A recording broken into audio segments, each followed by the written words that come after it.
Welcome dear rockers, ఎలా ఉన్నారు అందరూ? ఈ రోజు మనం మాన్స్టర్ సిరీస్ యొక్క పార్ట్ 15 చూడబోతున్నాం. ఒకవేళ మీరు ముందు 14 పార్ట్స్ చూడనట్లయితే వాటి లింక్స్ డిస్క్రిప్షన్ లో ఉంటాయి, మీకు తెలుసు కదా, వెళ్ళి చూసేయండి. అప్పుడే మీకు స్టోరీ బాగా అర్థమవుతుంది. So friends, last part ending లో లీ చైర్మన్ ని చర్చికి పిలవడం చూసాం. లీ జేజే చేస్తున్న చీకటి పనులన్నిటినీ ఆధారాలతో సహా చూపిస్తాడు. చైర్మన్ తనని ముందుకి రమ్మనడంతో లీ చైర్మన్ ముందుకు వస్తాడు. డోడో గ్రూప్ లో లీ పేరు చాంగ్ అని మీకు కూడా తెలుసు కదా, కాబట్టి తనని చూసి చైర్మన్ షాక్ అయ్యి, చాంగ్, ఈ ప్రూఫ్స్ అన్ని చూపిస్తుంది నువ్వు?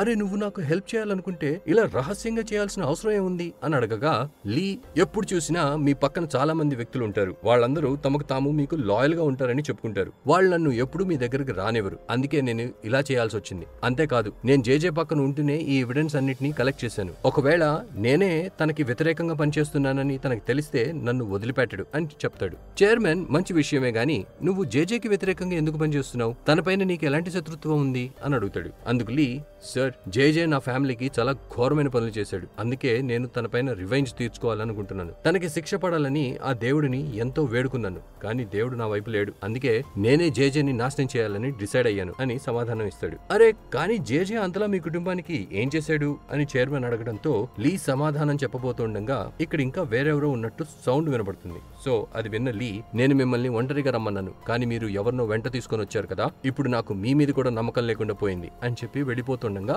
ఆండ్రూ తనని చూస్తాడు. కానీ ఆండ్రూకి తను ఎవరు అయి ఉండవచ్చు అని అర్థం కాదు. తను ఎవరా అని లీని ఫాలో చేస్తూ తన వెనకే వెళ్తాడు. కానీ లీ మాస్క్ వేసుకుని ఉంటాడు. లీ అలానే ఆండ్రూని ఒక చిన్న స్ట్రీట్ లోకి తీసుకెళ్లి అతనిని కొడతాడు. అప్పుడే లీ ఆండ్రూ మొహాన్ని చూసి, ఆండ్రూ చైర్మన్ ని సీక్రెట్ గా ఫాలో చేస్తూ వచ్చాడు, అంటే చైర్మన్ అతన్ని పిలవలేదు అని అర్థం చేసుకుని చైర్మన్ కి కాల్ చేసి, సార్, మిగతా విషయాలని ఆఫీస్ కి వచ్చి చెప్తాను అని అంటాడు. తర్వాత రోజు జేజే ఆండ్రూ మరియు లీతో మాట్లాడుతూ, మనలోనే శత్రువు ఉన్నాడు, అంటే మన మధ్యలోనే ఒక స్పై ఉన్నాడు, మన మాటలని చైర్మన్ కి చేరవేస్తున్నాడు, మనం అతన్ని కనిపెట్టాలి అని అంటాడు. అప్పుడు లీ ఆండ్రూని చూడడం స్టార్ట్ చేస్తాడు. ఆండ్రూ ఆత్రంగా, నన్నెందుకు చూస్తున్నావు? నా పైన డౌట్ పడుతున్నావా? నాకు మాత్రం నీ పైన డౌట్ గా ఉంది అని ఒకరినొకరు సందేహపడతారు. ఇక అది చూసి జేజే, ఇద్దరు కొంచెంసేపు సైలెంట్ గా ఉండండి అని చెప్పి, అవును లీ, కొన్ని రోజులుగా చైర్మన్ నీతో కాస్త క్లోజ్ గా ఉంటున్నాడు కదా, నువ్వు తనతోనే ఉంటూ ఆ స్పై ఎవరో కనిపెట్టు అని చెప్పి వెళ్ళిపోగానే లీ మరియు ఆండ్రూ మళ్ళీ గొడవ పడడం స్టార్ట్ చేస్తారు. ఇంతలో మోజో వచ్చి లీని ఆండ్రూకి సారీ చెప్పమని అంటాడు. అప్పుడు లీ చిరాకు పడుతూ, తనకి సారీ చెప్పాలా?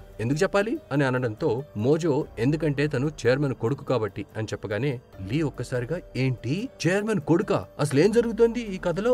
రోజుకు ఒక ట్విస్ట్ పైన ట్విస్ట్ ఇస్తున్నారు అని ఆండ్రూతో, నువ్వు చైర్మన్ కొడుకువి కావచ్చు, ఇంకెవరి కొడుకైనా కావచ్చు, కానీ నేను మాత్రం నీకు సారీ చెప్పను. అసలు నువ్వు ఈ కంపెనీకి CEO అయిన రోజు చూద్దాం, నాకు తెలిసి అప్పటికి నేను ఈ కంపెనీనే వదిలి వెళ్ళిపోతాను అనుకుంటా అని అంటాడు. అది విని ఆండ్రూ విలన్ టోన్ లో, ఇది ఇంకా స్టార్టింగే, ముందు ముందు చూడు నిన్నేం చేస్తాను అని చెప్పి అక్కడి నుండి వెళ్ళిపోతాడు. లీ మోజోతో, అసలు ఏమనుకుంటున్నారు సార్ మీరు? ఒక మాట చెప్పండి, ఆండ్రూ చైర్మన్ కొడుకు ఎలా అవ్వగలడు? తనేమో జేజేతో కలిసిపోయాడు అని అనడంతో అప్పుడు మోజో, నువ్వు చెప్పింది కరెక్టే, కానీ ఇది నిజం, మనం జాగ్రత్తగా ఉండాలి అని చెప్తాడు. తర్వాత లీ మరియు మోజో ఇద్దరు చైర్మన్ ఆఫీస్ కి వెళ్తారు. అక్కడ లీ చైర్మన్ తో జేజే ఏ విధంగా డోడో కంపెనీ షేర్స్ కొంటున్నాడో, అలాగే పాలిటీషియన్ నీల్ తనకి ఏ విధంగా మద్దతు ఇస్తున్నాడో చెప్తాడు. అందుకు చైర్మన్, నేను ఆ పాలిటీషియన్ నీల్ ని చాలా తక్కువ అంచనా వేశాను, నువ్వు ఒక పంచే, జేజేతో ఉంటూ తన ప్రతి ఒక్క కదలికని గమనించి నాకు తెలియచేస్తూ ఉండు అని లీతో చెప్తాడు. తర్వాత సీన్ లో జేజే, ఆండ్రూ అలాగే జేజే యొక్క బాడీగార్డ్ చైర్మన్ వాళ్ళ ఇంటికి వెళ్తూ ఉంటారు. అప్పుడు బాడీగార్డ్, చైర్మన్ ఆండ్రూని ఇంటికి పిలిచాడంటే తన వైఫ్ కూడా తనని చూస్తుంది, ఒకవేళ తనకి గనక ఆండ్రూ చైర్మన్ యొక్క అక్రమ సంతానం అని తెలిసిందంటే పెద్ద తుఫాన్ సృష్టిస్తుంది అని అనగా జేజే, ఎలాగైనా ఏదో ఒక రోజు తెలియాల్సిందేగా అని అంటాడు. నెక్స్ట్ సీన్ లో వాళ్ళందరూ చైర్మన్ ఇంటికి చేరుకోగానే చైర్మన్ ఆండ్రూని వాళ్ళతో పాటు కూర్చొని తినమని చెప్తాడు. అప్పుడు సిండీ, నానా, మీరు ఎంప్లాయీస్ తో కలిసి భోజనం చేయడం ఇన్సల్ట్ గా భావించేవారు కదా, ఇప్పుడు వీళ్ళని డిన్నర్ కి ఎందుకు పిలిచారు అని అడగడంతో చైర్మన్ డైరెక్ట్ గా, తను నీకు బ్రదర్ అవుతాడు తల్లి అని చెప్పేస్తాడు. ఇది విని చైర్మన్ వైఫ్ ఒక్కసారిగా షాక్ అయ్యి, ఏముంటున్నారు మీరు?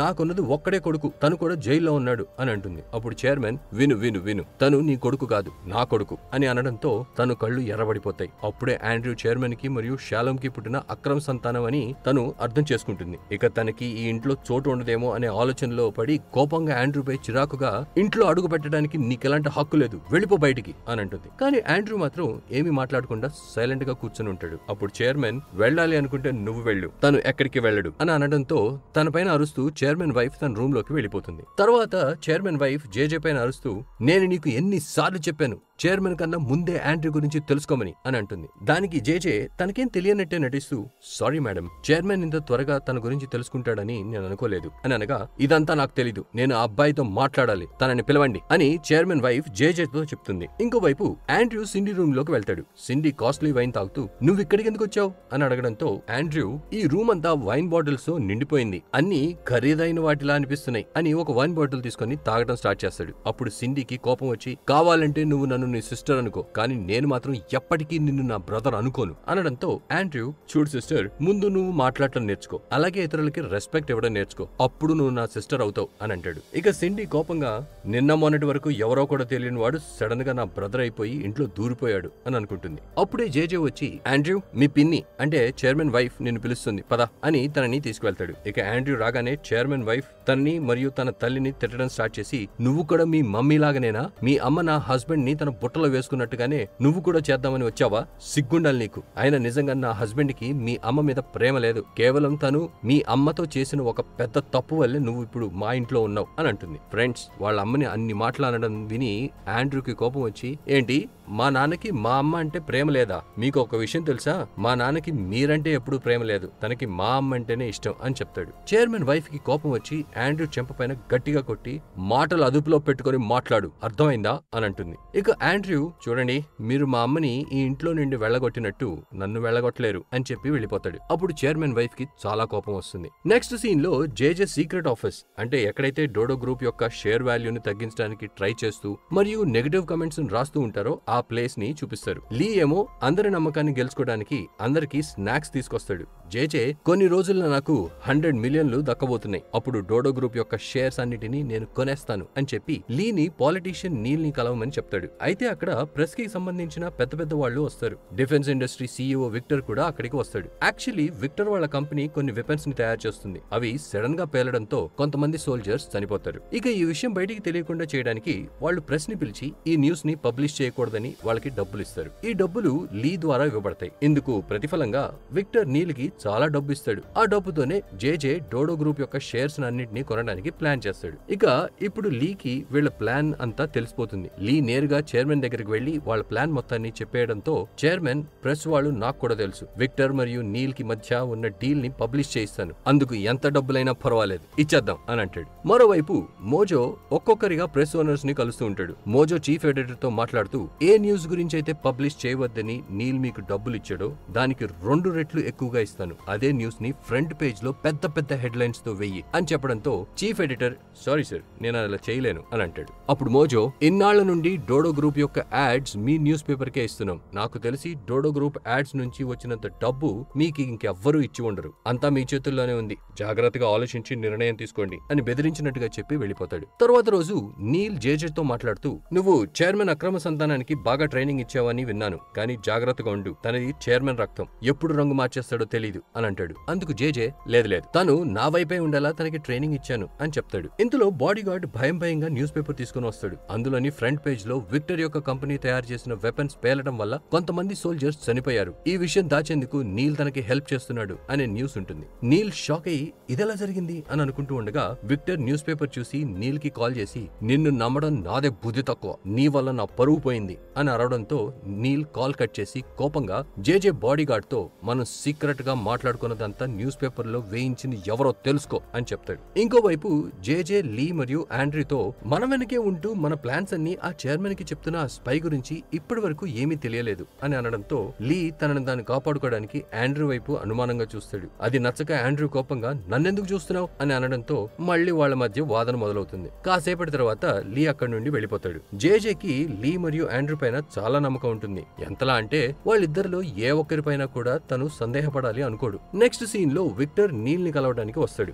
నీల్ తనని క్షమించమని అడుగుతూ, అసలు ఇది ఎలా జరిగిందో నాకు తెలీదు, కానీ మన గురించి బయట పెట్టిన వాడిని నేను పట్టుకుంటాను, నువ్వేం కంగారు పడకు, ఇందులో నీ పేరు బయటికి రాకుండా నేను చూసుకుంటా, ఈ విషయం నాకు వదిలే అని విక్టర్ తో చెప్పి ఒక ప్రెస్ మీట్ పెట్టి కొన్ని న్యూస్ పేపర్స్ వాళ్ళు నాకు విక్టర్ కి లింక్ ఉందని తప్పుడు వార్తలు రాస్తున్నారు, అలాంటిది ఏమీ లేదు, అసలు ఆ వెపన్ ఎక్స్ప్లోషన్ ఎలా జరిగిందో ఎందుకు జరిగిందో తెలుసుకోవడానికి ఒక ఒక స్పెషల్ టాస్క్ ఫోర్స్ ని ఏర్పాటు చేశాను, ఎందుకంటే అన్నిటికంటే ఎక్కువగా నా దేశ ప్రజల సురక్షితం మరియు సోల్జర్సే నాకు ముఖ్యం అని చెప్తాడు. అటు నేతన్ జైల్లో శిక్షణ అనుభవిస్తూ ఉంటాడు. తన సెల్లో ఉన్న మిగతా సెల్మేట్స్ ని బెదిరించి వాళ్లతో మసాజ్ చేయించుకుంటూ ఉన్నప్పుడు గార్డ్ వచ్చి నిన్ను కలవడానికి ఎవరో వచ్చారు అని చెప్పగానే అమ్మ వచ్చిందేమో అని సంతోషపడుతూ త్వరగా వెళ్తాడు. కానీ అక్కడ తన అసిస్టెంట్ ఉంటాడు. ఇంట్లో పెద్ద సమస్య ఉంది, మీరు ఆల్రెడీ టెన్షన్ లో ఉన్నారు, ఇప్పుడు ఇవన్నీ మీకు చెప్తే ఇంకా టెన్షన్ పడతారు, అందుకే చెప్పట్లేదు అని అనగా నేతన్ ఓకే ఓకే పర్వాలేదు, కానీ నేను జీనా పైన రివెంజ్ తీర్చుకోవాలి, నువ్వు ఒక పని చేయి, బాబీ వాళ్ళ మనుషుల్ని కొంతమందిని కాంటాక్ట్ అయ్యి జీనా సగం చచ్చి హాస్పిటల్లో పడి ఉండేలా కొట్టమని చెప్పు, అది చూసి నాకు కాస్త ప్రశాంతత కలుగుతుంది అని చెప్తాడు.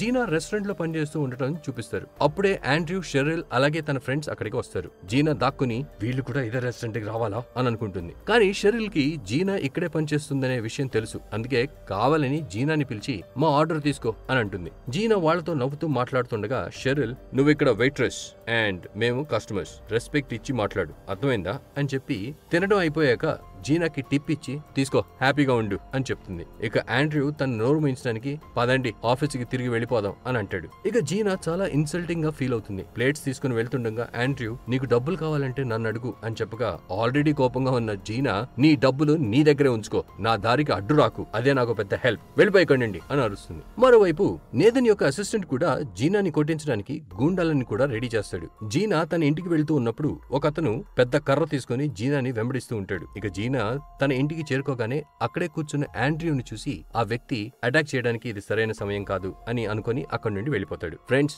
జీనా ఆండ్రూని అక్కడ చూసి ఆశ్చర్యపోయి నువ్వు ఈ టైంలో ఇక్కడేం చేస్తున్నావు అని అడగగా అది నేను అని అంటూనే ఆండ్రూ జీనాపై పడిపోతాడు. చూస్తుంటే తను బాగా తాగినట్టు అనిపిస్తుంది. ఇక జీనా ఆండ్రూని తన రూమ్ లోకి తీసుకువెళ్లి బెడ్ పైన పడుకోబెట్టి నా తలరాతే బాలేదు, ముందు జాబ్ పోయింది, ఇప్పుడేమో పడుకోవడానికి బెడ్డే లేకుండా పోయింది అని బాధపడుతూ దగ్గరలో ఉన్న సోఫాలో పడుకుంటుంది. అటు లీ పెన్నుతో ఫోన్ లో మాట్లాడుతూ కారులో వెళ్తూ ఉన్నప్పుడు తనని ఎవరో ఫాలో చేస్తున్నారని అనిపించి కార్ ఆపి ఒక షాప్ కి వెళ్తాడు. ఇక లీ అక్కడి నుండే తనని ఫాలో చేస్తుంది ఎవరా అని రహస్యంగా చూస్తూ ఉంటాడు. యాక్చువల్లీ జేజే అసిస్టెంటే తనని ఫాలో చేస్తూ ఉంటాడు. అది చూసి లీ కొంపతీసి జేజేకి నా పైన అనుమానం రాలేదు కదా అని అనుకుంటాడు. అసిస్టెంట్ జేజేకి కాల్ చేసి సార్, లీ ఒక షాప్ లోకి వెళ్ళాడు, ఈ రోజు మొత్తంలో మనం తనని అనుమానించేలాగా ఏ పని తను చేయలేదు అని చెప్పడంతో జేజే ఆ స్పై లీ కాకపోతే ఇంకెవరు, ఆండ్రూయా అని ఆండ్రూకి కాల్ చేస్తాడు. కానీ ఆండ్రూ ఫోన్ స్విచ్ ఆఫ్ అని రావడం వల్ల ఆండ్రూ పైన తనకి బాగా అనుమానం కలుగుతుంది. ఆండ్రూ ఏమో జీనా వాళ్ళ ఇంట్లో ఉంటాడు. ఆండ్రూ అర్ధరాత్రి లేచి నేను జీనా ఇంటికి ఎలా వచ్చాను